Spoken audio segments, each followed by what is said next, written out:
नमस्कार, आप देख रहे हैं एजेंडा विद मीनाक्षी। बात होने जा रही है आज पश्चिम बंगाल चुनाव की। अब से कुछ ही दिनों के अंदर आप जानते हैं कि 23 अप्रैल को पहले चरण का मतदान होने जा रहा है और मतदान होने से पहले इस वक्त नॉमिनेशन फाइलिंग चल रही है और पश्चिम बंगाल एकदम हीटेड बैटल ग्राउंड बना हुआ है। एक तरफ ममता बनर्जी हैं जो दावा कर रही हैं कि इस बार उनकी सत्ता में फिर से वापसी होगी, एक नया रिकॉर्ड वो बनाने जा रही हैं। तो वहीं दूसरी तरफ शुवेंदु अधिकारी है, बीजेपी है, जो ये कह रही है कि इस बार ममता दीदी की विदाई तय है, 4 मई ममता दीदी गई। ये तमाम बातें हो रही हैं। इन सब के बीच जो चुनावी हिंसा की खबरें आ रही हैं वो हमारे लिए थोड़ी चिंताजनक है। अब सबसे पहले आपको खबर मैं मालदा की दे देती हूँ। मालदा में 7 जुडिशियल कमिश्नर्स बंधक बनाए गए। जुडिशियल कमिश्नर का मतलब आप समझ रहे हैं, जिनके ऊपर जिम्मेदारी है कि वो एफआईआर की प्रक्रिया को सही तरीके से कर सके, जहाँ जहाँ पे एनोमलीज हैं उनका निस्तारण कर सके, जहाँ जहाँ पर कुछ विवाद है उसका निपटारा कर सके। लेकिन ये केवल एसआईआर से जुड़ी हुई प्रक्रिया के ही अंतर्गत है। लेकिन इलेक्शन कमीशन पर टीएमसी को भरोसा नहीं और टीएमसी को बीजेपी पर भरोसा नहीं, इसलिए इस वक्त टीएमसी के कार्यकर्ता निरंकुश होकर जो चाहे वो हल्ला हंगामा गुंडागर्दी इस वक्त पश्चिम बंगाल में मचा रहे हैं, जिसका पहला उदाहरण यही है जो मालदा में 7 जुडिशियल कमिश्नर जो है वो बंधक बनाए गए। और ना सिर्फ बंधक बनाए गए, जमकर बवाल हुआ, आगजनी हुई, गाड़ियों के शीशे तोड़ दिए गए, इतनी भीड़ एकत्रित हो गई। इसका सीधा मतलब ये है कि पश्चिम बंगाल में टीएमसी क्या घबरा रही है, क्या ममता बनर्जी बेचैन हो गई है?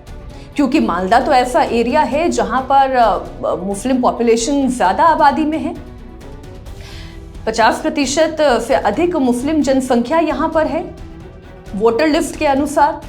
और वहीं अगर हिंदुओं की आबादी की बात करें तो ये भी तकरीबन 47-48% के करीब है। तो क्या ममता बनर्जी को इस बात का डर सता रहा है कि कहीं मालदा का मुसलमान, हिंदू, मालदा में रहने वाला गैर बंगाली भाषी हिंदू, क्या ये ममता बनर्जी को वोट नहीं देगा? क्योंकि एसआईआर के तहत जिनके नाम कटे हैं उसमें से बहुतायत मुस्लिम समुदाय से आने वाले लोग हैं, ऐसा ममता बनर्जी आरोप लगा रही हैं। अब मालदा में हो रही हिंसा के पीछे कारण क्या है ये आपको समझाते हैं। दरअसल एसआईआर प्रोसेस पूरा होने के बाद बंगाल में कई जगह टीएमसी के नेता और कार्यकर्ता जगह जगह ये आरोप लगा रहे हैं कि उनके वोटर्स के नाम लिस्ट से डिलीट किए जा रहे हैं। जगह जगह विपक्षी कार्यकर्ता विरोध प्रदर्शन कर रहे हैं। मालदा में एसआईआर से जुड़े हुए न्यायिक अधिकारियों का घेराव होने का मामला इसी की कड़ी में आप जोड़कर देखें। अब इस पर बीजेपी ने पलटवार किया। बीजेपी के आईटी सेल हेड हैं अमित मालवीय, उन्होंने कहा कि बंगाल सरकार कालीचक सेकंड बीडीओ कार्यालय को घेर कर उत्तरी बंगाल और दक्षिण बंगाल का संपर्क पूरी तरीके से काटने की तैयारी कर रही थी, क्योंकि प्रदर्शनकारियों ने नेशनल हाईवे 12 को जाम कर दिया। उन्होंने कहा कि 3 महिलाओं समेत 7 न्यायिक अधिकारी अंदर फंसे हुए थे और स्थिति पूरी तरह से नियंत्रण से बाहर हो गई थी। अमित मालवीय आगे कह रहे हैं कि भीड़ ने उन्हें चारों तरफ से घेर लिया था। स्थानीय सुरक्षाकर्मी बाहर की स्थिति को बेहद तनावपूर्ण तरह से देख रहे थे। न सिर्फ कार्यालय के बाहर निकलने का रास्ता बंद था, अंदर जाने का रास्ता बंद था, गाड़ियों तक ये अधिकारी नहीं जा पा रहे थे। इन्हें बंधक बना लिया गया। और ये सब किसने किया? ये टीएमसी के कार्यकर्ताओं ने किया। आगे ये दावा किया गया कि अधिकारियों ने एक साथ रहने का फैसला किया, जिससे कि जोखिम को कम किया जा सके, कि अगर सारे अधिकारी एक साथ कमरे में बंद रहेंगे तो जान का जोखिम कम रहेगा। अकेले भी कहीं भी आने जाने से उन्होंने परहेज किया। स्थिति लगातार बिगड़ती चली गई। जिला और पुलिस प्रशासन को हस्तक्षेप करने की जरूरत सही समय पर थी, जिससे कि सुरक्षित तरह से इन अधिकारियों को इस रूम से बाहर निकाला जा सके। वहां पर कानून व्यवस्था किस तरह से ध्वस्त हो रही है और पश्चिम बंगाल में ममता बनर्जी के राज में कैसे चीजें आपे से बाहर जा रही हैं, इसे लेकर आरोप लगाया। हालांकि कुछ लोगों का यह भी मानना है कि अब सब कुछ तो इलेक्शन कमीशन के हाथ में है, लेकिन इलेक्शन कमीशन सीआरपीएफ और पुलिस को के साथ मिलकर किस हद तक सिचुएशन को काबू कर सकता है, मेरा सवाल ये भी है। क्योंकि जो सुप्रीम कोर्ट की टिप्पणी है उसे गौर करना चाहिए। सुप्रीम कोर्ट क्या कह रहा है वो आप सुने। सुप्रीम कोर्ट ने राज्य सरकार को इस पूरे मामले पर कड़ी फटकार लगाई है।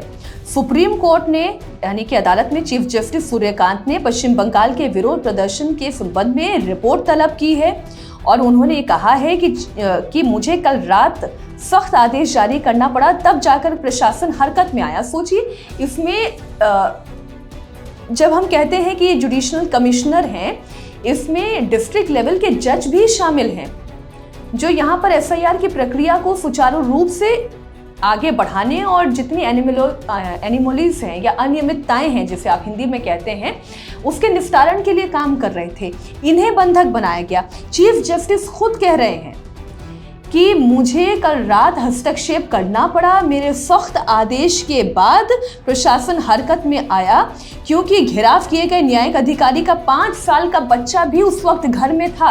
आप स्थिति की गंभीरता समझ रहे हैं? क्या टीएमसी के कार्यकर्ता इतने बेकाबू हो गए हैं, या यूं कहें कि एसआईआर की प्रक्रिया से जो लोग नाराज हैं वो इतने बेकाबू हो गए हैं कि एक बच्चे को भी बंधक बनाने पर वो उतारू हो गए हैं। सुप्रीम कोर्ट ने आगे क्या कहा वो मैं आपको बताऊंगी, लेकिन एक तस्वीर मैं आपके सामने रखना चाहती हूँ।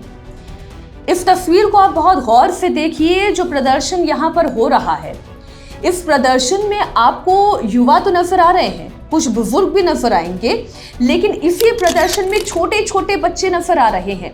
मेरा सवाल इन लोगों से ये है कि ये छोटे छोटे बच्चे जो ना कि इलेक्टोरल प्रोसेस का कोई हिस्सा है, ना ये वोट देने वाले हैं, ना ये चुनाव में मताधिकार का इस्तेमाल करने वाले हैं, ना इन्हें राजनीति की अभी समझ है, लेकिन फिर भी इन्हें टूल किट की तरह क्यों इस्तेमाल किया जा रहा है। तो इस तस्वीर को लेकर भी मेरे जहन में बड़े सारे सवाल हैं कि इन छोटे बच्चों को इस तरीके के हिंसक प्रदर्शन में आखिर क्यों शामिल किया गया। हालांकि ये तस्वीरें हम ब्लर करके आपके सामने रखेंगे क्योंकि हम नहीं चाहते कि जो नाबालिग हैं उनकी तस्वीरें इस तरीके के किसी भी हंगामे में सामने आए, लेकिन हकीकत जो है वो हम आपके सामने रख रहे हैं। अब देखिए कोर्ट क्या कह रही है। कोर्ट ने राज्य को सबसे ज्यादा ध्रुवीकृत राज्य बताया, यानी कि एक ऐसा स्टेट जहां पर सबसे ज्यादा ध्रुवीकरण हो रहा है, पोलराइजेशन हो रहा है। उन्होंने इस घटना की निंदा करते हुए चुनाव प्रक्रिया में लगे हुए अधिकारियों का मोरल डाउन करने के लिए एक सोची समझी साजिश इसे करार दिया और ये कहा कि ये अचानक से कोई गुस्सा नहीं फूटा है, ये सोची समझी साजिश के तहत डराने धमकाने चुनावी प्रक्रिया को खराब करने की नीयत से किया गया एक प्रदर्शन था। इसमें पश्चिम बंगाल के एडवोकेट जनरल को संबोधित करते हुए भारत के चीफ जस्टिस सूर्यकांत ने कहा कि दुर्भाग्य से आपके राज्य में हर कोई सियासी नजरिए से बात करता है। आप सोचिए ये बात किसे कही जा रही है? एडवोकेट जनरल को सीजीआई कह रहे हैं कि आपके राज्य में ये अनफॉर्चुनेट है, ये दुर्भाग्यपूर्ण है कि यहाँ पर हर एक व्यक्ति किसी ना किसी राजनीतिक नजरिए से ही बात करता है। क्या आपको लगता है कि हमें नहीं पता कि उपद्रवी कौन है? मैं रात 2 बजे तक हर चीज पर नजर रख रहा था, या ये बहुत ज्यादा दुर्भाग्यपूर्ण है। आप सोचिए, सीधे सीधे तौर पर तो सीजीआई ने नाम नहीं लिया, लेकिन इशारा तो साफ था। इशारा साफ था कि राजनीतिक मंशा के तहत क्या जो सरकार में बैठी हुई ताकतें हैं उनके इशारे पर यहाँ पर यह हंगामा किया गया, माहौल बिगाड़ा गया। और सवाल तो मेरा इलेक्शन कमीशन को लेकर भी है। इलेक्शन कमीशन के हाथ में अब पूरी तरीके से चार्ज जा चुका है, फिर भी वो इस स्थिति से निपटने में, चुनावी हिंसा को रोकने या एसआईआर की प्रक्रिया को सुचारू रूप से संभाल पाने में सक्षम क्यों नहीं हो पा रही है। वहां पर क्या क्या दिक्कतें सामने आ रही है, इससे लेकर इलेक्शन कमीशन को प्रेस कॉन्फ्रेंस करनी चाहिए, अपनी बात दुनिया के सामने रखनी चाहिए, बंगालियों के सामने रखनी चाहिए। अब आप देखें, चीफ जस्टिस ने मुख्य सचिव, गृह सचिव, डीजीपी और जिला मजिस्ट्रेट समेत सूबे के टॉप अधिकारियों को कड़ी फटकार लगाते हुए कहा कि पहले से जानकारी होने के बावजूद वो अधिकारियों के एग्जिट को सिक्योर क्यों नहीं कर पाए। तो इसमें किस किस की गलती है? आप ये कह सकते हैं कि चलिए अब चुनावी प्रक्रिया पूरी तरीके से इलेक्शन कमीशन के हाथ में चली गई है। मुख्य सचिव क्या कर रहे हैं, गृह सचिव क्या कर रहे हैं, डीजीपी स्टेट के क्या कर रहे हैं, मुख्यमंत्री ममता बनर्जी क्या कर रही है, और जो जिला है मालदा, उस मालदा के जिला मजिस्ट्रेट क्या कर रहे हैं। इतने बड़े बड़े पदों पर बैठने वाले अधिकारियों के हाथ में क्या कुछ भी नहीं है? क्या हिंसा को बस होने दिया जा रहा है? स्थिति को क्या सिर्फ बेकाबू होने दिया जा रहा है और इसे बेकाबू करके क्या चुनाव आयोग को डराने की कोशिश है? क्या जुडिशियल कमिश्नर्स को डराने की कोशिश है? क्या चुनाव में सत्ता की हवा, वोट की लहर टीएमसी के पक्ष में मुड़ जाए, क्या यह कोशिश की जा रही है? बीजेपी तो आरोप लगा ही रही है ना कि किरण रिजिजू कुछ दिन पहले इलेक्शन कमीशन पहुंचे थे और वहां पर उन्होंने दरख्वास्त की थी और कहा था कि ममता बनर्जी एक एक नेता और कार्यकर्ता के जरिए घर घर जाकर वोटर्स को डरा रही है कि वोट जो है वो टीएमसी के पक्ष में ही होना चाहिए। तो आज अगर मालदा में सड़क पर इस तरीके से हिंसा होती है तो इसका जिम्मेदार कौन है? क्या केवल इलेक्शन कमीशन ही है कि वो सीआरपीएफ के दम पर या पुलिस के दम पर इस चुनाव को या एसआईआर की प्रक्रिया को ठीक तरीके से पूरा नहीं करा पा रहे हैं? या इसके जिम्मेदार मुख्य सचिव भी है, डीजीपी भी है, इसके जिम्मेदार जिला मजिस्ट्रेट भी हैं और खुद पश्चिम बंगाल की मुख्यमंत्री ममता बनर्जी भी हैं। अब देखें, जो अपने आदेश में सीजीआई ने कहा है कि न्यायिक अधिकारी का जो घेराव हुआ था वो दोपहर के बाद करीब 3:30 बजे ये घेराव शुरू हुआ और इस दौरान ये इंफॉर्मेशन दी गई कि आप तुरंत कार्रवाई करें, तुरंत सुरक्षा मुहैया कराएं। रात 8:30 बजे तक कुछ नहीं किया गया। 3:30 बजे घेराव की प्रक्रिया शुरू हो गई। जो भी साजिशन ये काम कर रहा था उसने तो अपना काम करना शुरू कर दिया प्लान के मुताबिक। दोपहर 3:30 बजे से लेकर 8:30 बजे तक रात के किसी ने कोई सिक्योरिटी नहीं मुहैया कराई। क्या कर रहा था जिला मजिस्ट्रेट, डीजीपी क्या कर रहे थे, उस जिले की पुलिस क्या कर रही थी, किसके आदेश का इंतजार कर रही थी? अब आगे देखें। तब गृह सचिव से संपर्क किया गया रात 8:30 बजे और डीजीपी ने हाईकोर्ट के मुख्य न्यायाधीश के साथ ग्रुप कॉल किया और जल्द कार्रवाई का आश्वासन दिया। 8:30 बजे रात को डीजीपी ने हाईकोर्ट के मुख्य न्यायाधीश के साथ ग्रुप कॉल किया और ये कहा कि भाई हम समुचित सुरक्षा व्यवस्था मुहैया कराएंगे, लेकिन तब भी ठोस कार्रवाई नहीं हुई। इसके बाद कलकत्ता हाईकोर्ट के चीफ जस्टिस ने अपने लेटर में कहा ना तो जिला मजिस्ट्रेट ना ही पुलिस अधीक्षक मौके पर पहुंचे। मालदा में ना जिला मजिस्ट्रेट है ना पुलिस अधीक्षक मौके पर पहुंचे हैं।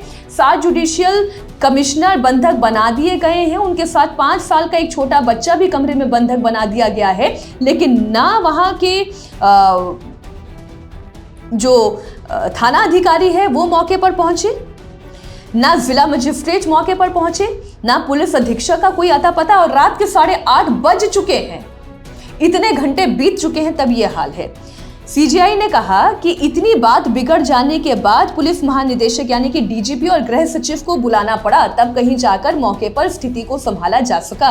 सीजीआई ने कहा कि कल हुई इस घटना से अदालत के अधिकारियों को चुनौती देने की एक शेमलेस कोशिश है, ये शर्मनाक कोशिश है कि आप न्यायिक अधिकारियों को चुनौती दे रहे हैं, आप गुंडागर्दी कर रहे हैं। क्या ये गुंडा राज है ममता बनर्जी के राज में? क्या पुलिस प्रशासन निढाल हो चुका है या फिर उन्हें कह दिया गया कि सरेंडर होके रहो, निढाल बने रहो? कोई डराता है, कोई धमकाता है, कोई पत्थर के दम पर आपको बंधक बनाता है, कोई आपकी जान लेने की कोशिश करे, आप बर्दाश्त करो। क्यों? क्योंकि ये तो ममता बनर्जी का राज है। अब देखें, ये बंगाल का विवाद है, ये विवाद किस लिए इतना चुनौतीपूर्ण बना हुआ है उसे आप समझिए। मैं सिर्फ मालदा की ही बात करती हूँ कि मालदा ये जो टर्फ है ना वो बिल्कुल 2020 इलेक्शन जैसा है, 50-50 की लड़ाई है। ये 2020 मैच की तरह है कि किसी भी तरफ जो है वो जीत हार सुनिश्चित हो सकती है। 2024 के लोकसभा चुनाव में मालदा लोकसभा क्षेत्र के अंतर्गत आने वाली 12 विधानसभा सीटों पर 6 पर बीजेपी को बढ़त थी और 6 पर टीएमसी को बढ़त थी, तो मुकाबला तो कांटे का है। अगर यहां पर आबादी की बात करें तो 48% तक यहां पर हिंदू आबादी है, 50% से अधिक यहां पर मुस्लिम आबादी है। तो ये लड़ाई भी आप देख सकते हैं कि थोड़ा सा भी अगर कहीं पर मिसमैनेजमेंट हुआ, अगर वोटों का बिखराव हुआ, तो कोई भी पार्टी जीत सकती है और कोई भी पार्टी हार सकती है।